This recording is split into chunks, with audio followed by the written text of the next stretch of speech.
বাবা মাকে টাকা দেওয়ার সময় বাজেট রাখবেন না, কারণ আপনার বাবা মাও কিন্তু আপনাকে বাজেট রেখে মানুষ করে নাই। বাবা মা না খেয়ে সন্তানদেরকে খাওয়ায়। বাবা মার কাছে যা থাকে সেটা তো সন্তানদেরকে দেয়, আর যেটা না থাকে সেটাও অর্জন করে সন্তানদেরকে দেওয়ার জন্য। এবং শেষ সম্বলটুকুও না দুনিয়াতে বেঁচে থাকা অবস্থায় সন্তানদেরকে দিয়ে দেয়। এজন্য বইয়ের কথা শুনে বাবা মাকে টাকা দেওয়া বন্ধ করবেন না। বইয়ের কথা শুনে বাবা মাকে বৃদ্ধাশ্রমে পাঠাবেন না। কারণ একটা কথায় আছে না, কথাটা কিন্তু তিতা হলেও অতি সত্য।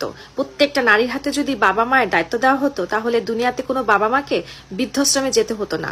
আর প্রত্যেকটা নারী যদি তার শ্বশুর শাশুড়িকে নিজের আপন বাবা মায়ের মতো ভালোবাসতো, তাহলে দুনিয়াতেই কোনো বৃদ্ধাশ্রম থাকতো না। আসলে আল্লাহ তাআলা না জান্নাতের সার্টিফিকেট পাওয়ার জন্য এই দুনিয়াতে কিছু পথ খোলা রাখছে। তার ভিতরে এই শ্রেষ্ঠ পথ হচ্ছে বাবা মার খেদমত করা, বাবা মায়ের সেবা করা। আপনারা সবাই বাবা মার সেবা করবেন। বাবা মা বৃদ্ধকালে তাদের পাশে বুকের মধ্যে আগলে রাখবেন। দেখবেন যে আপনার জান্নাতে যাওয়ার দায়িত্ব স্বয়ং আল্লাহই নিয়ে নিছে।